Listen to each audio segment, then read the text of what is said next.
This is Weekly Woman by Jubilance for PMS. Hi, Becca. Welcome. Hi, thank you. We're so excited to have you back on the podcast. Thank you so much for having me. So, for all of you listening, Becca Lantry was one of our first people that we had on Weekly Woman, and now she's back to kind of talk about her life now and life after the pandemic, life having a kid, being a working mom. And she also writes every week or once a month, actually, for the Jubilee, which you guys can check out her awesome columns. And speaking of, what is your latest column about? Yeah, so I love writing for the Jubilee. It's a lot of fun. My latest column is about caring for yourself as we're transitioning into summer. So some mental health, mental wellness related tips on that. Oh, that is great. And Yeah. something that we really need with Yeah. this heat coming on. Yeah. I feel it. Yeah. And as you know, it's Mother's Day month. What were you guys doing to celebrate? Yeah, I really, really enjoyed and still am enjoying Mother's Day month. I got to take my daughter swimming for the first time, and it was so much fun. And she got to splish around in her little tankini and just loved it. And we had a really sweet brunch together and just kind of like hung out and spent some intentional time. It was really, really nice. And I got to sleep in, which is like a big deal. So yeah, I really am enjoying Mother's Day month so far too, especially as pieces are opening up also and getting to really enjoy that time with Estee. Oh, Yeah. that's awesome. And for everyone, her daughter's name is Estee, which is the cutest name ever.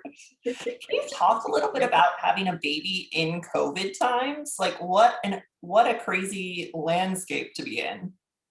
Yeah, sure. I wrote a little bit about it too for the Jubilee, which you can check out.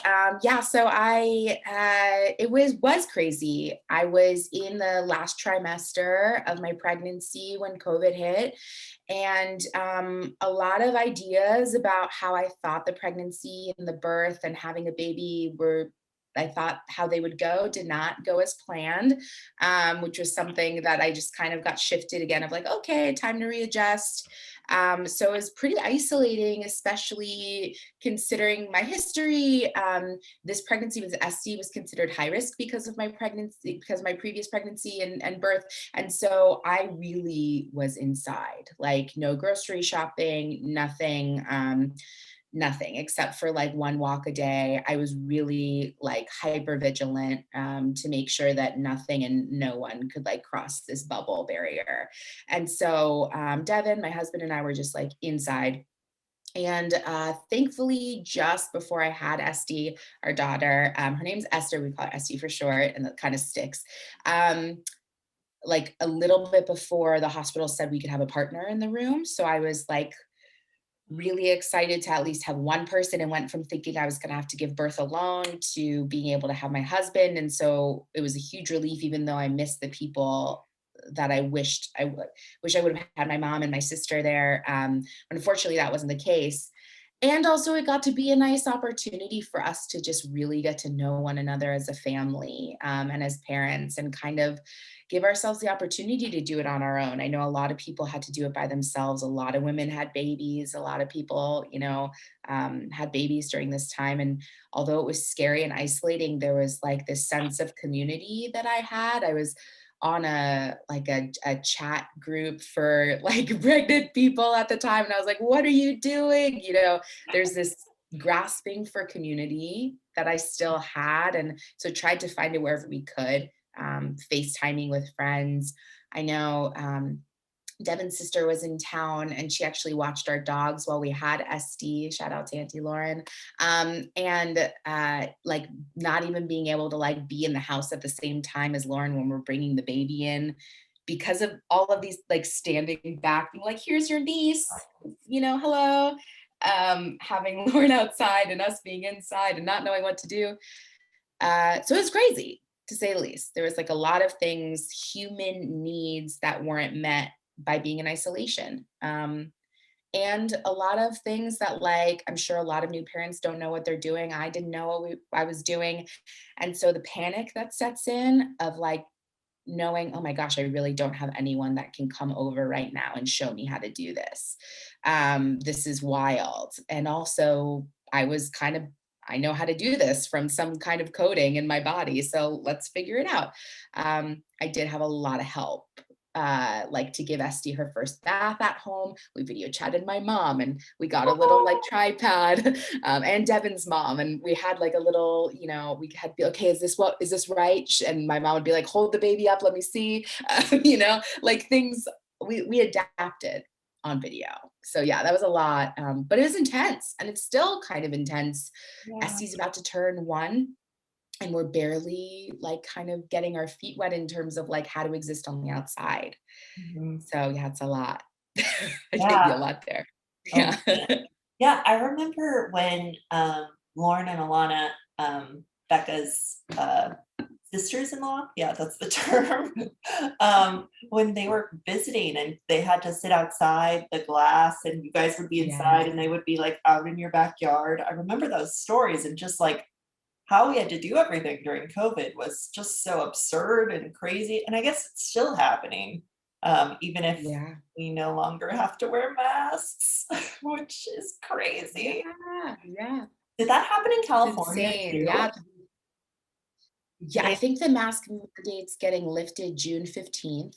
Okay, Um, and some places are low, like it's kind of up in the air. Like there's a lot of misinformation. yeah, Um, yeah, but I think like California we won't have to wear masks as of June 15th, which is wow, exciting. Yeah, exactly a year after we had STs. So it's a wow, little, yeah, yeah. Oh, yeah. that's wonderful. And how is Estee doing now? She's turning 1 years old. Yes, yes. In a few weeks, she'll be 1. It's very exciting. She's doing really well. We're really thankful. I'm really thankful that she turned out okay. Like, you know, amidst everything, I was really nervous about her not knowing how to like be a kid because all we have are these 2 dogs and us inside. And she didn't have like the normal, you know, we didn't go to play groups. She didn't see like the outside world. So, but considering all that, she's incredible. And she's super social and we go for walks and she waves to everyone. She's cruising now, so meaning she's like getting ready to walk. So she hangs on and like takes little steps. She stands and Wow. claps. And she says a couple words, which is What does she amazing. say? Yeah, so she points to everything to like identify something that she wants. And so she says mama, which like obviously I was a puddle when that happened for the first time. And she says bamba, which is a snack, like a peanut snack that she eats. That was her second word. It's like a peanut snack you give babies to help them not be allergic to peanut butter. And Oh, so, yeah, so it was mama first, then Bamba, then Dada. So her priorities of snack food. and parent. Yeah, of course. She was up there with the priorities. And she also says water. She goes Wawa for water. She'll like point to water. And she calls my mom, she calls her Bubba. So she says Bubba too. And my niece is Lila. So she says Lila. So she has like a good chunk of words. Oh, And she repeats. She also barks at. oh my gosh. Can you please tell that story? It's amazing. Sure, sure, yeah. So, because of COVID, Estee didn't really get socialized with other babies or kids. Outside of our 2 lovely dogs, we have a dog named Glenn and Alan. And yeah, I know. And so, yeah, every time a package would come or groceries get delivered, the dogs bark at the door. That's kind of the only time they really bark. And so that's what Esty was exposed to in terms of like communication. And so out of nowhere one day, the dogs bark and then we just hear, "Rrr." And I'm like, Devin, did you just growl? And he's like, no, no, that wasn't me. And I looked down. Estie's in her little playpen and she's growling back at the dogs. So Estie will bark and growl after the dogs bark because she thinks she's one of them. And we're like, does our daughter think she's a dog? I'm not really sure what's going on because when she gets a toy, she puts it in her mouth and goes like this, like a dog does. She growls. I'm pretty sure if she had a tail, she'd wag it. So yeah, Estee might think she's a dog. And I don't know if it's something we're ready to correct yet or if ever, because it's really cute. Doesn't want to be a dog. Yeah, I mean, especially one of our dogs. They have a great life, you know? Yeah. Oh, that is just so cute. Oh my gosh.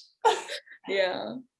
And the world is starting to open up. Have you guys ventured forth and gone Yeah. anywhere with Estee? Yes. So like I mentioned before, we took her swimming. There's a pool that's not like at our apartment condo complex. It's like up the street. So we went there. I took her on a little date actually this week. We went to lunch together. I had the afternoon off and we went on a mama baby date, which was something I was very excited to do pre-COVID. And we sat outside and had lunch together and had like matching little salmon dishes and just like sat next to her. Yeah, I know. I like it was very exciting because I was looking forward to that. And we took Essie to the zoo, the San Diego Zoo. Wow. Yeah, that was Love a it. big one. She loved it. She absolutely loved it. She pointed, there's like a little river. We went with Devin's dad, her grandpa Jim, and Grandma Linda and her Uncle Ted. We went with them and it was great. She saw like a little waterfall thing and she pointed to it and went, wah, wah. She loved the animals. I know. We both lost it over the meerkats. They're my favorite. And she has this little like giraffe hat that we got her, and I had a giraffe hat, so we have like matching giraffe hats. Oh my I God. know it's too much. It's too much, but it's Oh, keep great. going. It's like too little. Keep going. Yeah. So yeah, those are the places so far. I took her like out at a restaurant and outside, and then we went to the zoo. So that was exciting. And we got to visit some of my family. We got to go to Los Angeles and she got to be there too. So that was exciting being fully vaccinated. I was really lucky because I'm a therapist to be able to be in one of the groups, and I was fully the first groups here in San Diego. So I was fully vaccinated and thankfully was able to give her some breast milk at the time. So she was able to get some immunities, like Oh, based off of what they're good. saying. So I feel like pretty comfortable getting out there now that we're like reaching a little bit more level of comfort. Yeah. Yeah. Oh, Yeah. that's great. Oh, Yeah. wow. Yeah, that's so good that you were able to get vaccinated early on. Yeah, yeah, I'm really lucky. So yeah, we're thankful that everyone else is getting there too. So, or as many people as possible. And if you're Right. watching this and haven't gotten vaccinated, you have the opportunity to please get vaccinated if you can. Yeah. Yeah. And this year has been like so crazy, but there have also been some like good moments too. What has been your favorite memory of this year? I mean, having your daughter, Oh probably. gosh, yeah, that's a big one. I feel like I should say that for sure. I think that and like really kind of coming into my own as a mom and as a professional, like really kind of getting to know myself there. That was a big moment for me. It's an ongoing moment, 100%. I was also able to get a job during a pandemic, which others were not. A very like lucky few. And so yeah, that happened. So that was a beautiful moment. And like the little pieces here and there too that without this isolation, like my family, my little, like the three of us, would not be able to have. I mean, we, with all of the moments, yeah, we would have missed out on so much more. I mean, like Devin not having a commute, like just those 2 hours, an hour or so each way, like being able to be like, okay, I'm done working, just come down for dinner and have it, like having those little moments together. Um, I think have been really, really special and joyous for me, 100%. That's great. Yeah. And something that that you're so good at as a therapist and like being together with Devin and your little family this whole year is like your relationship and how I know a lot of people have been struggling with that in this time when we're constantly together. How have you like would you have any advice for other couples going through it? I know we're like finally able to like see Yeah. other people, but Yeah, sure. 100%. Yeah. For those who are, I still know some few who are like not feeling totally comfortable getting out there, and that's okay. I mean, we've been living our lives this way. It makes total sense to move however you're comfortably too. So that caveat also. So this advice might hit. Um, yeah, I mean, I can share kind of like what we're doing, and offering maybe a tip, take it or leave it here. Um, my biggest thing would be intentionality. I know it's easier said than done, but being really intentional. And when I say that, I mean, even if you're already stuck together, kind of framing it in a way where you're choosing to be stuck together, if that's what you're choosing. If you're like, in this house, in this apartment, in this space, and you're working in the same space, living in the same, like just doing everything in the same space, children not, pets not, it's gonna get overwhelming for anyone. I know it's gotten overwhelming for us too. And the biggest thing that's really helped has been intentional together time and intentional separate time. Even if it means, I mean, thankfully we live in a townhouse, so we have a story that can, a level that can separate, and two bedrooms. So we're very fortunate to have some space where even if it's like intentionally, hey, I'm going to go read in the other room, Estee's nap, like something, our work time is intentional. We're separate. Yeah. So carving out that time and really being intentional about it. I know I've said that a billion times already, but it was so important for us being able to kind of have a schedule, meet about our week, what's coming up, and say like, okay, tomorrow night, let's actively choose to watch that show together. Like, let's have dinner and like we'll sit down by the couch. And after that, that's when we're gonna be together or not. Or this is when we're gonna have our big cleanup day. Like something like that of just kind of taking the power over, taking it back from a situation where we might be feeling powerless to our circumstance of needing to be with somebody just Mhm. because of, not just, but because of all the context going around us. Yeah, that makes a lot of sense. And I think that's something that you put in one of your earlier articles too of the Jubilee from this year was you showed your calendar, you and Devin's calendar, which I thought was really helpful of like you have a whole whiteboard and you write like what like every day and like when Yes. you're free, what you're doing, which I think is really lovely. It kind of gives like a perspective of um, how we should be or how we could structure our days together or not. Yeah, totally. And the writing of the calendar is not for everyone. I know that like for me, it really is helpful to quell my own anxiety when I know exactly what's in front of me. Like if I'm just kind of surrendering to the day and I don't know what time it is, that's kind of when I feel most on edge. Mhm. And that can be a pretty common feeling. So knowing like, okay, from this time to this time I have this, and this time is free time. Yes, it's pretty rigid, and to be totally honest with you, I that was, in March when we shared that calendar. Probably by December the calendar was looking a little looser, realistically. And also it was important, like the ritual itself of carving out that piece kind of gave me a semblance of order in the chaos. Yeah. Yeah, Yeah, I think that's really cool and very helpful. thank you. Yeah. And you are a marriage and family therapist. Can you talk a little bit about being a therapist in the pandemic and getting this job and being a working Yeah. mom? Yeah, A thanks. lot Yeah. thrown at you. I know. Yeah. Well, I'm ready. I'm ready. Ready. Yes. So I am technically a marriage and family therapist associate. So meaning I'm not licensed yet in the state of California. I actually just passed a big exam that's this past weekend, the law and ethics exam. Ah, That's what, yeah, I know it's a really big deal. Just congratulations. thank you. Thank you. Yeah. So I have one more exam and I have to meet some hours in order to get my license, which probably a couple years away from that.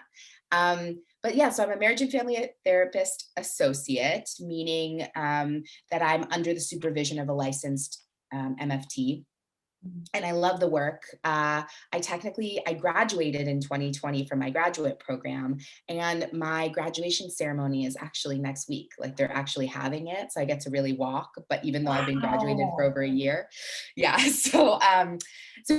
So I love it. I am really enjoying the work that I get to do with clients. Right now, I'm mostly working with some individuals. I'm able to work with families and couples and children. I love working with kiddos and families. So when that opportunity comes up, I'm all in it. And I enjoy the work. It's interesting, I became employed in December. So we were a solid many months into COVID. And I had Estee, needed to recover pieces, needed to kind of get life in order a little bit. And there are also some logistical things like you need to register as an associate with a state. Oh, There's some like wow. you have to submit that you graduate. There's like a lot of logistical pieces that needed to clear before I could actually legally get employed as a therapist. There are some steps you have to take there, which I won't get into. So that happened. Mom life kind of settled in, and I'm like, you know what, I need to also do the work that I'm trained to do. This is something that is fitting for me. And it was all on telehealth, and I could kind of make my own hours. So I'm really fortunate to have gotten a part-time position at a clinic at a nonprofit that I actually like dreamed about working at in grad school. It was started by my mentor in grad school, and I was like, if I'm manifesting what I want for my life, this is where I'm at. They practice the way I like to practice.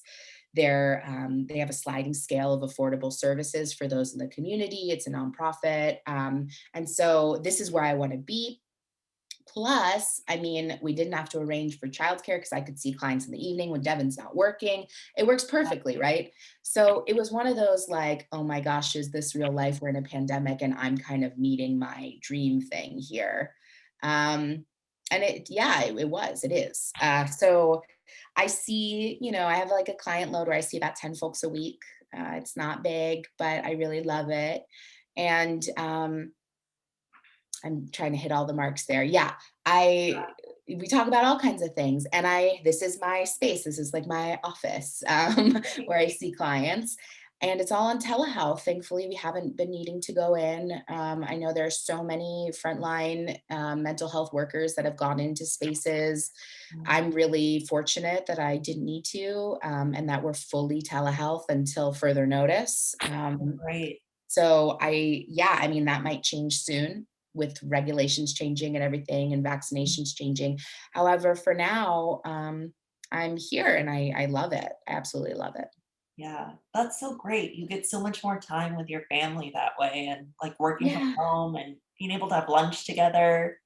Uh, Yeah, it's really nice. And being the whole working mom thing, it's definitely, to answer that part, it's definitely an adjustment for sure. Working as a marriage and family therapist, stuff comes up, right? Like there are things where I kind of need to balance my own physiology, my own like kind of checking some pieces at the door. And used to in my training, my previous training, I would be in an in-person setting. I worked at a high school and a community clinic, and I would have a drive home to be like, okay, oh, today was hard, so rewarding, so meaningful, also hard. Time to take my therapist hat off and go home, to life and cook dinner and have, Becca as a human here. Not there, I'm a human in the therapy room, but non-therapist. yeah. And so I don't have that drive anymore. And so being a working mom, I've had to carve in systems of like, yes, we have a floor separating us. And that intentionality comes in there too, where I know I'm not done seeing clients until I've taken my lap around the block. Like I have to go for a walk to kind of clear my head. Then it's dinner and bedtime with Estee, and I can get back to her. So it's been an interesting balance. It's also just made me really appreciate what every parent, possible parent, mom, dad in circumstances also have to do to like accommodate being able to work and raise a child. It's Mhm. not totally easy. It's not, and it takes a lot of energy. Yeah. But in my mind, it seems really worth it to be able to kind of maintain that balance there as much as I can. Mhm.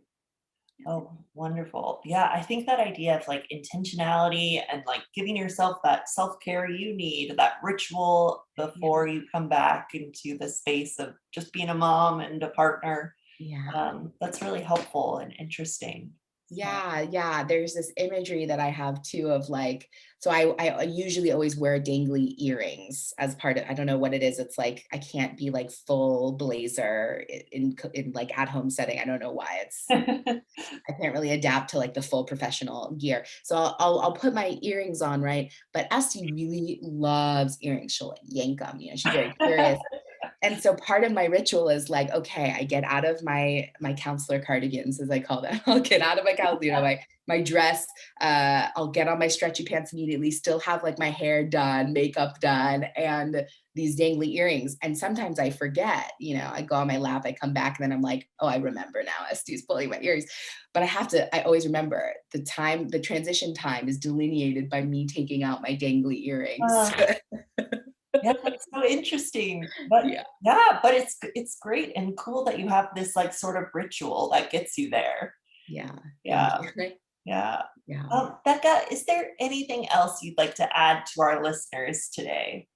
Um, Not anything that I can totally think of. Just maybe a little tidbit as things are getting more back to normal or whatever you might want to call it. Um, like I mentioned a little bit earlier before, stay to your comfort zone. Like be gentle with yourself. Remind yourself that you can take the time you need. If things are feeling overwhelming, being out in places, you can go home. You're allowed. You can leave. Just, if you're in these social settings, your friends will understand if you need a minute. Your friend, like people who love you will understand if you need time to like get back in slowly. And if you want to go head first and dive in, like cannonball into the pool of pre-COVID life, go for it safely. Just know that, like, yeah, follow your preferences. So that's, I guess, what I have to say there. Yeah. Yeah, I think that's so helpful. Like follow your preferences, intentionality. This has been so great, Becca. Thank you so much for being on the show. Thank you, Alice, for having me. I appreciate it.